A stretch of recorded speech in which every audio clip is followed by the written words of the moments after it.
नमस्कार, news one India देख रहे हैं आप। आपके साथ मैं हूं ऋतु। नहीं रहे केसरीनाथ त्रिपाठी।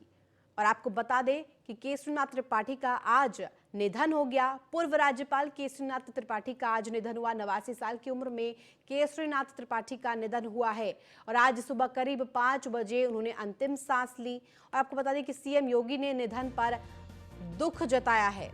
लंबे समय से बीमार चल रहे थे केसरीनाथ त्रिपाठी। आज शाम रसूलाबाद घाट पर उनका अंतिम संस्कार किया जाएगा। नहीं रहे केसरीनाथ त्रिपाठी, लंबे समय से बीमार चल रहे थे और आज शाम को रसूलाबाद घाट पर उनका अंतिम संस्कार किया जाएगा।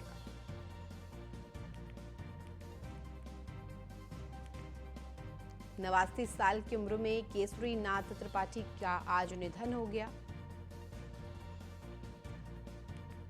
तो चलिए ग्राफिक्स के जरिए हम आपको समझाते हैं क्या था, कौन थे केसरीनाथ और आज उनका अंतिम संस्कार होना है। केसरीनाथ त्रिपाठी का जन्म 10 नवंबर 1934 में हुआ। ये एक अच्छे भारतीय राजनीतिक रहे। जुलाई 2014 से जुलाई 2019 तक पश्चिम बंगाल के राज्यपाल के तौर पर उन्होंने अपनी सेवा दी थी। बिहार, मेघालय और मिजोरम के राज्यपाल के रूप में छोटे कार्यकाल के लिए अतिरिक्त प्रभार भी था उनके पास। त्रिपाठी भारतीय जनता पार्टी के सदस्य भी थे और साथ ही साथ ये भी बताते चले कि 3 बार उत्तर प्रदेश विधानसभा के अध्यक्ष के तौर पर भी उन्होंने सेवाएं दी हैं और बीजेपी के उत्तर प्रदेश इकाई के अध्यक्ष भी रह चुके हैं।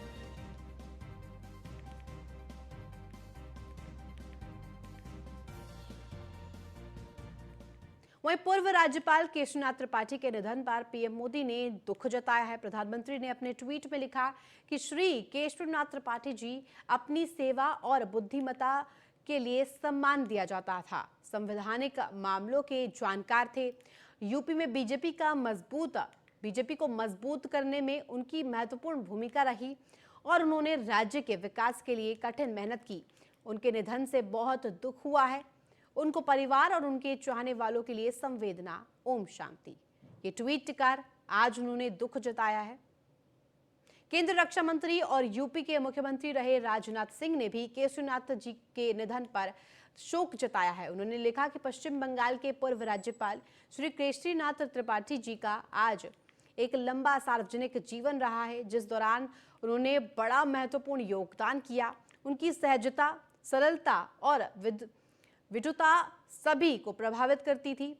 उनके निधन से मुझे गहरी वेदना हुई है। उनके परिवार के प्रति मेरी संवेदनाएं। ओम शांति।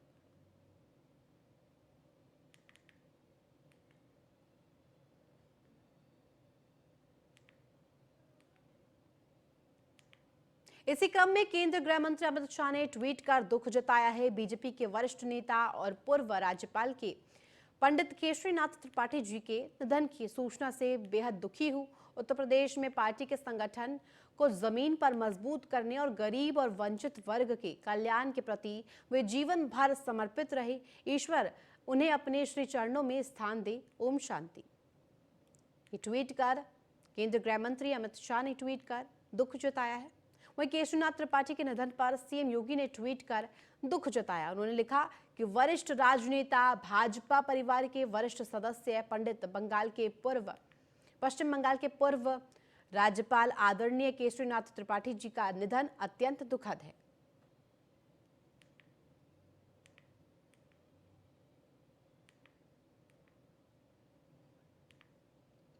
वहीं डिप्टी सीएम केशव प्रसाद मौर्य ने भी ट्वीट कर शोक जताया है। आपको बता दें कि ट्वीट में उन्होंने लिखा कि ईश्वर दिवंगत आत्मा को अपने श्री चरणों में स्थान दे तथा शोक संतृप्त परिजनों और समर्थकों को इस असीम दुख को सहन करने की शक्ति प्रदान करे। वहीं डिप्टी सीएम ब्रजेश पाठक ने भी ट्वीट कर पूर्व विधानसभा अध्यक्ष, पश्चिम बंगाल के पूर्व राज्यपाल आदरणीय केशरीनाथ त्रिपाठी जी के निधन से मन अत्यंत व्यथित है। ईश्वर गोलोकवासी पुण्यात्मा को अपने श्री चरणों में स्थान और परिजनों और शुभ चिंतकों को इस दुख को सहन करने की शक्ति प्रदान करे।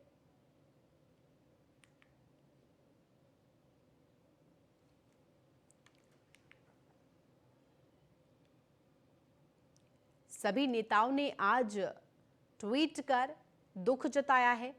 पूर्व राज्यपाल केसरीनाथ त्रिपाठी के निधन पर प्रधानमंत्री नरेंद्र मोदी, केंद्रीय गृह मंत्री Amit Shah, CM Yogi Adityanath, deputy CM Keshav Prasad Maurya, deputy CM Brajesh Pathak सभी ने इस पर प्रतिक्रिया देते हुए शोक जताया है। सभी ने दुख व्यक्त किया है। प्रखर नेता और राजनीतिकार को श्रद्धा सुमन अर्पित की है।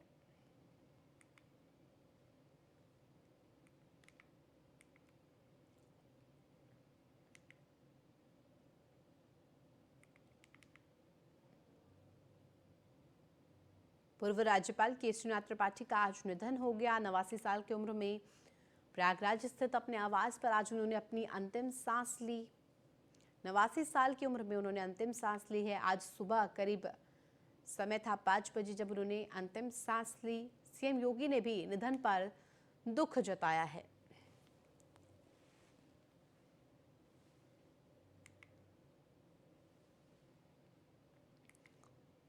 भारतीय जनता पार्टी के सदस्य भी रह चुके हैं। यम ग्राफिक्स के जरिए आपको समझाने का प्रयास कर रहे हैं। पूर्व राज्यपाल केसरीनाथ त्रिपाठी का निधन हो गया है और 10 नवंबर 1934 में उनका जन्म हुआ था। अच्छे भारतीय राजनीतिकार माने जाते हैं। प्रखर नेता। जुलाई 2014 से जुलाई 2019 तक पश्चिम बंगाल के राज्यपाल के तौर पर उन्होंने सेवाएं दी हैं। बिहार, मेघालय, मिजोरम ये तमाम राज्य जहां पर राज्यपाल के रूप में अतीत प्रभार उन्होंने संभाला है। ज़्यादा समय नहीं था उनका कार्यभार, लेकिन फिर भी इन तीनों राज्यों में भी उन्होंने अपना कार्यकाल और जिम्मेदारी संभाली है। केशरीनाथ त्रिपाठी का जन्म 10 नवंबर 1934 को हुआ था और आज उन्होंने अपनी अंतिम सांस ली है।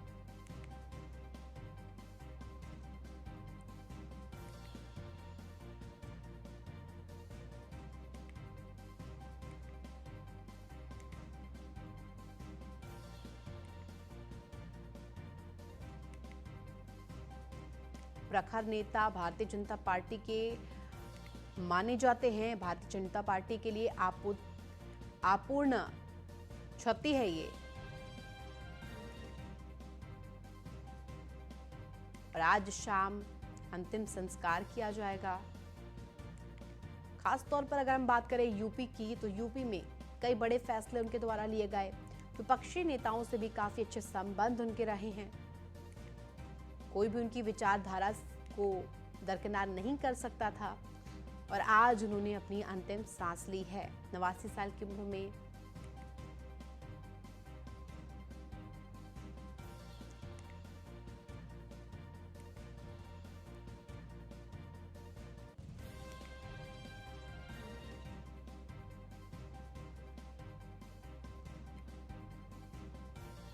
बिहार, मेघालय, मिजोरम तीनों ही राज्यों में राज्यपाल के तौर पर उन्होंने सेवाएं दी है। त्रिपाठी भारतीय जनता पार्टी के सदस्य भी रहे थे। जनसंघ से लेकर पार्टी तक बूथ स्तर पर किस तरह से मजबूत किया जाए पार्टी को, उस पर उन्होंने लगातार प्रयास किया है, लगातार कार्य किया है। अपनी कार्यशैली से, बेहतर समझ से और खासतौर पर बात करें तो लॉयलिस्ट और डेडिकेटेड नेता माने जाते रहे हैं। पार्टी के लिए भी कई बड़े फैसले उन्होंने लिया है जब पार्टी मझधार में फंसती थी। अगली खबर लखनऊ से, जहां सिग्नेचर बिल्डिंग पहुंचे हैं अखिलेश यादव। यूपी पुलिस का मुख्यालय है सिग्नेचर बिल्डिंग। आपको बता दें कि सपा नेता मनीष जगन अग्रवाल की गिरफ्तारी को जोड़कर देखा जा रहा है इस दौरे से और अखिलेश यादव का सिग्नेचर बिल्डिंग पहुंचना कई मायने निकाले जा रहे हैं इसके। सपा नेता मनीष जगन अग्रवाल की गिरफ्तारी भी हुई थी और इस गिरफ्तारी का मामला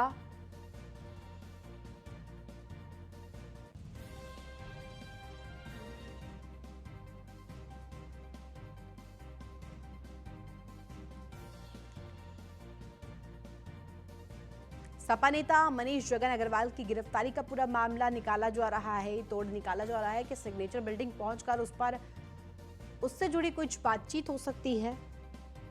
और यूपी पुलिस का मुख्यालय है सिग्नेचर बिल्डिंग। आपको बता दें यूपी पुलिस मुख्यालय सिग्नेचर बिल्डिंग पहुंचे अखिलेश यादव। सपा नेता और सपा नेता मनीष जगन अग्रवाल को हजरतगंज पुलिस ने गिरफ्तार किया है। समाजवादी पार्टी के सोशल मीडिया ट्विटर हैंडल पर अभद्र टिप्पणी की गई थी।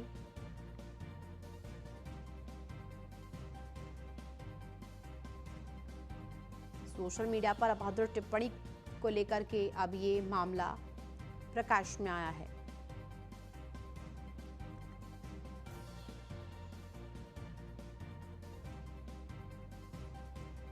सिग्नेचर बिल्डिंग यूपी पुलिस का मुख्यालय है और ऐसे में मुख्यालय पहुंचे हैं अखिलेश यादव।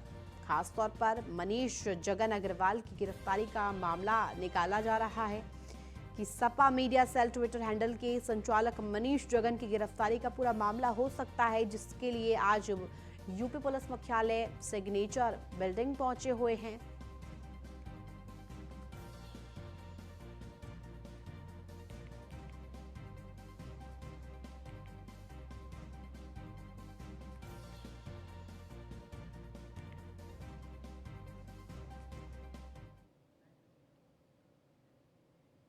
और अधिक जानकारी के साथ हमारे संवाददाता मनीष मिश्रा जुड़ गया। मनीष, आपका रुख करना चाहूंगी, जिस तरह से Sapa media cell Twitter handle का संचालक माने जाने वाले मनीष जगन अग्रवाल गिरफ्तार किए गए हैं और ऐसे में सिग्नेचर ब्रिज अखिलेश यादव पहुंचे हैं, क्या कुछ अधिक जानकारी आपके पास, क्या इसी के चलते वहां पहुंचे हैं?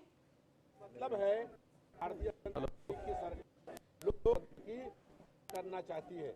आज से 48 साल पहले इस देश में आपातकाल लगा, हम लोग 20 महीने में लगातार जेल के अंदर बंद रहा था और जो आपातकाल में लोकतंत्र की हत्या हुई थी उससे भी अधिक दमन जुल्म और अजय, देखिए हम यहाँ पे सिग्नेचर बिल्डिंग के बाहर खड़े हैं और अखिलेश यादव जो राष्ट्रीय अध्यक्ष है समाजवादी पार्टी के, वो अंदर हैं, उसका अपना विरोध करने हमारे साथ बात करने के खुद हैं। अरे रविदास मेहता जी, रविदास जी, क्या पूरा है अंदर जाने दीजिए। भारतीय जनता पार्टी की सरकार लोकतंत्र की हत्या करना चाहती है। जो है भारतीय समाजवादी पार्टी के आईटी सेल का एक व्यक्ति जो पोस्ट करता है, उसके पोस्ट करने पर उसको गिरफ्तार करने का काम हुआ है। हम भारतीय जनता पार्टी सरकार के किसी भी दमन जुल्म अन्याय के आगे डरने वाले नहीं हैं। हम हर स्तर पर संघर्ष करने का काम करेंगे और इस जालिम सरकार के खिलाफ हमारा संघर्ष जारी रहेगा। जी, अध्यक्ष जी अंदर हैं और आप लोग अभी जब तक कोई मिलेगा नहीं, कोई अधिकारी, तब तक आप लोग नहीं हटेंगे? हाँ, नहीं हटेंगे। अध्यक्ष जी अंदर हैं, जब तक कोई अधिकारी आकर के उसको रिहा नहीं करेगा तब तक हम लोग हटने वाले नहीं हैं। तो ये थे रविदास मेहता जी, जो देखिए आप साफ तौर से बता रहे हैं कि जिस तरह से बताया गया है, जिस तरह से जो जुल्म किया गया है भारतीय जनता पार्टी की सरकार के ऊपर आरोप लगाते कहा गया है कि एक जो ट्विटर हैंडल से ट्वीट करता है, जो पोस्ट करता है, उसकी गिरफ्तारी है। उसकी गिरफ्तारी के विरोध में हम लोग यहाँ पे आए हैं, अपना बात करने आए थे, पर यहाँ पे कोई आला अधिकारी इसमें मौजूद नहीं है। जब तक कोई आला अधिकारी आता नहीं है और हमारे जो मनीष जगन अग्रवाल हैं उनको जब तक रिहा नहीं किया जाता, तब तक हम लोग यहीं डटे रहेंगे, धरना प्रदर्शन करते रहेंगे। ये साफ तस्वीर है, आप देख सकते हैं कि जब से राष्ट्रीय अध्यक्ष अखिलेश यादव यहाँ पहुंचे थे, इसके बाद आप देख सकते हैं लगातार जो उनके कार्यकर्ता हैं, जो समर्थक है, वो यहाँ पहुंच रहे हैं। अभी कुछ देर पहले हम देखा था उनके प्रवक्ता मनोज सिंह यादव भी यहाँ पहुंचे थे। तमाम जो बड़े नेता हैं वो यहाँ पहुंच चुके हैं। नरेश उत्तम पटेल यहाँ पहुंच चुके हैं। अभी कुछ देर पहले आप खुद सुने थे कि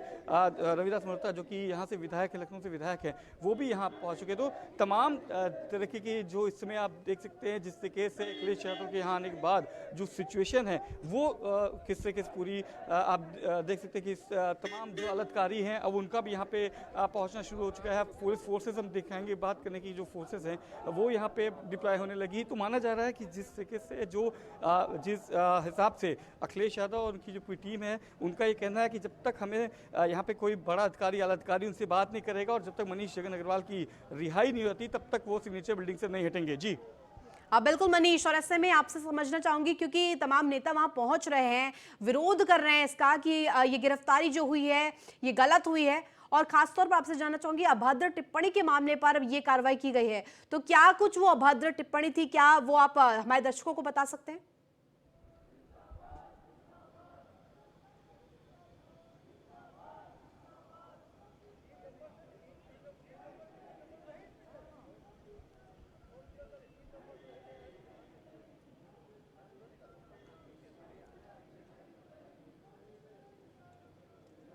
देखिए तमाम जो ट्विटर हैंडल था उससे तमाम जी। पोस्ट हुए थे, हमने देखा था जिस तरह से तमाम उसमें जो समाजवादी पार्टी के ट्विटर हैंडल से तमाम भारतीय जनता पार्टी के जो प्रवक्ता थे उनको लेके तमाम एक दो जो पत्रकार थे उनको लेके तमाम तरीके की अभद्र टिप्पणी हो रही थी, उसको लेके शिकायत भी की गई थी। आपको बता दें ये तीसरी FIR है जिसके बाद एक पूरी कार्रवाई की गई है जिसमें संघ के द्वारा भी इसमें एक FIR कराई गई थी, फिर भाजपा नेत्री हैं उनके द्वारा भी इसमें अभद्र टिप्पणी को लेकर FIR कर दी गई थी और माना जा रहा है कि इसके बाद ये एक्शन लिया गया है। तमाम दिनों से इस पे चला था, सोशल मीडिया पे ये चला था। आज हमने खुद जब प्रदेश अध्यक्ष भूपेन्द्र चौधरी से भी इसमें जानने की बात की तो उन्होंने कहा कि एक मर्यादित होनी चाहिए, अमर्यादित कोई टिप्पणी नहीं होनी चाहिए। अगर कोई ऐसा काम करता है तो कानून अपना काम करेगा। उसी को लेके आज सुबह माना जा रहा है कि मनीष जगन अग्रवाल जो कि ट्विटर हैंडलर हैं, उनके चीफ हैं सोशल मीडिया के, उनको यहाँ पे गिरफ्तार किया गया है और अब उनकी गिरफ्तारी के बाद खुद अखिलेश यादव जो कि राष्ट्रीय अध्यक्ष हैं वो यहाँ पे आए हैं। उनके साथ तमाम नेतागण हैं, विधायक हैं, प्रदेश अध्यक्ष नरेश पटेल है। उनका साफ तौर से कहना यह है कि जिस तरीके से गिरफ्तारी हुई वो गलत है, दोनों पक्षों को सुना जाए, दोनों को साक्ष्य लिए जाए और इधर से भी जो आलाधिकारी हैं वो यहाँ पे मौजूद हो। हमें अपनी बात रखनी है अभी, हालांकि क्योंकि संडे का दिन भी है और सैटरडे संडे ऑफ रहता है। अब देखना होगा किस तरीके से जो यूपी पुलिस है इसको पूरा हैंडल करती है। खैर बहरहाल राष्ट्रीय अध्यक्ष अखिलेश यादव और उनके जो तमाम नेता हैं, जो उनके पदाधिकारी हैं वो यहाँ पहुंचे। उनका कहना है कि जब तक रिहाई नहीं होती या फिर कोई आला अधिकारी आके उनसे बात नहीं करता है तब तक ये धरना प्रदर्शन बारसूर जारी रहेगा। जी मनीष, क्योंकि अब गिरफ्तार कर लिया गया है, ट्विटर संचालक को गिरफ्तार किया गया है, सपा सेल के ट्विटर संचालक है वो, और ऐसे में सपा की तरफ से क्या कुछ इसकी प्रतिक्रिया रही है? क्योंकि नेता तो वहां पहुंच रहे हैं, विरोध प्रदर्शन हो रहा है और ऐसे में किस तरह से उनकी मुश्किलें बढ़ सकती है? जो एक्ट लगाए गए हैं, जो धाराएं लगाई गई हैं वो उसको देखना होगा। आमिर टिप्पणी है, महिला के साथ अभद्रता वाली टिप्पणी का भी उसमें आरोप लगाया गया है, तो आरोप ज़्यादा संगीन भी है उसको लेके कि पर जिस तरीके से समाजवादी पार्टी का जो अपना पक्ष है उनका कहना है कि आप हमारी बात नहीं सुनी गई, हमारी तरफ से उनके जो खिलाफ जो ट्विटर पे जो सोशल मीडिया पे जो ट्वीट्स हुए थे, जो ट्रेंड किए गए थे, उसको भी देखा जाए और दोनों तरफ से देखा जाए कि अगर एक तरफ से टिप्पणी हुई तो दूसरी तरफ से भी ऐसी टिप्पणियाँ की गई हैं। हालांकि अभी समाजवादी पार्टी की तरफ से कोई इसको लेके कोई FIR कोई लीगल नोटिस नहीं जारी की गई थी। अब पहली बार है जब मनीष जगन अग्रवाल की गिरफ्तारी हुई, उसके बाद हमने देखा है कि खुद अखिलेश यादव यहाँ पे आ गए हैं। अखिलेश यादव के साथ तमाम उनके विधायक हैं और उनके मंत्रीगण हैं, वो यहाँ पे आला अधिकारियों से मिलने की अपनी कोशिश कर रहे हैं। उनका कहना है कि कोई आला अधिकारी आएगा तभी हम उनसे बात करेंगे, उसके बाद यहाँ से रिहाई के बाद ही हम यहाँ सेटिंग। देखना होगा कि पुलिस अपना काम कैसे करती है, पुलिस अपना क्या आश्वासन देती है, कौन सा आला अधिकारी अखिलेश यादव से यहाँ पे मिलता है, जिसके बाद अखिलेश यादव यहाँ से जाते हैं। अभी फिलहाल की जो तस्वीरें हैं वो ये है कि जो आला अधिकारी हैं, जो ACP हैं, ADCP हैं, DCP हैं, वो यहाँ पे पहुंचे हैं और अपनी जो लोग हैं उनसे बात करने की कोशिश कर रहे हैं। अखिलेश यादव से बात करने की कोशिश कर रहे हैं। अखिलेश यादव से नीचे बिल्डिंग के अंदर है, वहाँ मीडिया को अलाउ नहीं किया गया है। तस्वीरें आप दिखा सकते हैं, जो उनका कॉन्वे है अखिलेश यादव का, वो आपको दिखा सकता हूँ कि अंदर पोर्टिको में आपको साफ दिखेगा कि वहाँ पे पोर्टिको में आपको तस्वीरें दिखेंगी, उनकी जो कॉन्वे की जो गाड़ी है वो अंदर है, उसमें साफ तौर से आप देख सकते हैं अखिलेश यादव अंदर हैं और उनके साथ जो यहाँ के विधायक हैं और जो प्रदेश अध्यक्ष हैं वो यहाँ पे अंदर है। तो माना जा रहा है कि उनकी कोशिश है कि जो आला अधिकारी हों, जो इस DGP से उनके मिलने का मांगना है कि ADLO या DGP के रैंक का जो अधिकारी होगा उससे वो बात करेंगे और अपनी जो मनीष जगन अग्रवाल हैं उनकी रिहाई तक ये धरना प्रदर्शन ऐसे जारी रहेगा। जी मनीष, वहां पर लोग मौजूद है, सपा की तरफ से नेता भी पहुंचे हैं। एक तस्वीर और दिखाऊंगा आपको कि स्वामी प्रसाद मौर्य देखिए, जो समाजवादी पार्टी के नेता हैं वो भी अपने लॉ लश्कर के साथ पूरा इधर आपको आते हुए नजर आ रहे होंगे। आप देख सकते हैं स्वामी प्रसाद मौर्य भी आपको यहाँ पे दिख रहे हैं। प्रसाद मौर्य यहाँ पे आ गए हैं और हम उनसे भी बात करने की कोशिश करेंगे कि क्या उनकी क्या प्रतिक्रिया है इस पे लेके पूरी। स्वामी प्रसाद मौर्य भी आ गए हैं। जो समाजवादी पार्टी का सोशल मीडिया चलाता है उसकी गिरफ्तारी करके यह है लोकतंत्र की आवाज को कुचलने और दबाने का दुस्साहस है। भाई मैं घोर निंदा करता हूं। भाई और देखना गाड़ी साथ ही साथ भाई लोकतंत्र पर हमला बंद हो, ये हमारी मांग है। स्वामी प्रसाद मौर्य जी हमारे साथ। स्वामी जी, अभी आपने देखा मनीष जगन अग्रवाल की गिरफ्तारी होगी, इसके बाद राष्ट्रीय अध्यक्ष भी यहाँ पे आ गए, क्या मांगे हैं आप लोग की? जिस तरीके से जो समाजवादी पार्टी ट्विटर हैंडल को संचालन करने वाले जगन की गिरफ्तारी की गई है वो लोकतंत्र पर हमला है, विपक्ष की आवाज को दबाने का दुस्साहस है। मैं इसकी घोर निंदा करता हूँ। ये आपने सुना कि स्वामी प्रसाद मौर्य जी यहाँ पे पहुंचे थे और स्वामी प्रसाद मौर्य जी अब आप देख सकते हैं कि स्वामी प्रसाद मौर्य जी भी यहाँ पे पहुंच चुके हैं और उन्होंने खुद हमसे बात की कि लोकतंत्र की हत्या की जा रही है, लोकतंत्र की हत्या जो पुलिस प्रशासन है उसको आगे किया जा रहा है। तो ये कहना था स्वामी प्रसाद मौर्य को। जैसे जैसे ये खबर फैल रही है कि राष्ट्रीय अध्यक्ष अखिलेश यादव यहाँ पे मौजूद हैं, उसके बाद जो तमाम बड़े नेता हैं उनका आने का क्रम भी यहाँ पे जारी है। जी बिल्कुल मनीष, और आपकी क्या किसी आला अधिकारी से बातचीत हो पाई कि क्या कुछ आगे किया जाएगा, क्या रुख अपनाया जाएगा? देखिए अभी तो जो तमाम बड़े शीर्ष नेता हैं वो यहाँ पहुंच रहे हैं। अखिलेश यादव सबसे पहले यहाँ पे पहुंचे थे और उनके अंदर जाने के बाद यहाँ पे मीडिया को बाहर अंदर अलाउ नहीं किया गया। बाहर गेट का जो मेन गेट है, एंट्री गेट, उसको बंद कर दिया गया है और अखिलेश यादव और उनके जो तमाम अधिकारी और जो पदाधिकारी और जो उनके नेतागण हैं जो मेन हैं उनको खाली अंदर बुलाया गया है। उनके जो समर्थक हैं वो आप देख सकते हैं कि बाहर आपको दिख रहे हैं और माना जा रहा है कि जिस तरीके से जो उनका है, उन्होंने समय मांगा है कि हम पहले मिलेंगे, जो आलाधिकारी उनसे मिलने के लिए माना जा रहा है कि उनसे मिलने के बाद ही स्पष्ट स्थिति जो है स्पष्ट होगी, क्योंकि अभी कोई ऐसा बड़ा अधिकारी यहाँ पे मौजूद नहीं है। क्योंकि संडे के दिन जैसे मैंने बताया था संडे सिग्नेचर बिल्डिंग में सामने होते वो नहीं होता है। तो कहीं ना कहीं आप इस स्पष्ट देख सकते जब तक कोई प्रतिक्रिया सामने नहीं आती है राष्ट्रीय अध्यक्ष द्वारा तक कयास लगाए जा सकते हैं। हालांकि उनकी तरह से स्पष्ट है कि जब तक कोई बड़ा नहीं होती है तब तक जाएंगे नहीं। जी ठीक है मनीष, और आपसे ये भी जानना चाहूंगी कि आसपास में कोई सपा का नेता मौजूद है, उससे जरा आपसे अनुरोध करूंगी कि जरा बातचीत कीजिए कि क्या उनकी मांगे है, क्या वो चाहते हैं। देखिए अभी कुछ देर पहले हमने रविदास मल्होत्रा जो कि विधायक है उनसे बात की थी। स्वामी प्रसाद मौर्य जी हैं जो वरिष्ठ नेता हैं, उनसे हमने बात की थी। उन्होंने साफ कहा है कि ये लोकतंत्र की हत्या की जा रही है। लोकतंत्र की हत्या के लिए जिस तरीके से प्रशासन पुलिस का दुरुपयोग कर रही वो गलत है और उसके लिए ये प्रदर्शन जारी रहेगा। माना जा रहा है जिस स्थिति से जिस तरीके से एक ही तरफ का पक्ष सुना गया है, साफ तौर से उनका कहना है कि एक ही पक्ष का सुन के और एक तरफा कार्रवाई की गई है। अगर आपको कार्रवाई करनी चाहिए तो दोनों पक्षों को सुनिए, दोनों पक्षों की तरफ से जो तथ्य रखे गए उनको सामने कीजिए और गिरफ्तारी भी दोनों तरफ से होनी चाहिए। क्योंकि एक तरफ से ट्विटर हैंडल पे खाली एक तरफ से जो कार्रवाई करना है ये दुर्भाग्यपूर्ण है और ये लोकतंत्र की कहीं ना कहीं हत्या जैसा भी उन्होंने शामिल किया है। अब देखना होगा स्थिति अभी जैसे जैसे कोई नेता है, क्योंकि जो बड़े नेता दिया गया है उनको अंदर बुला लिया गया है और स्वामी प्रसाद मौर्य के और खुद जो विधायक है उनसे हमने बात की थी और ये स्पष्ट क्लियर है उनकी तरफ से इंडिकेशन की अंदर से ये जो निर्देश हैं कि जब तक आलाधिकारी नहीं मिलेंगे और जब तक रिहाई नहीं होती तब तक ये प्रदर्शन ये ऐसे ही जारी रहेगा। जी मनीष, बहुत बहुत शुक्रिया आपका तमाम जानकारी देने के लिए। तो फिलहाल इस बुलेटिन में बस इतना ही। आप देखते रहिए News1 इंडिया।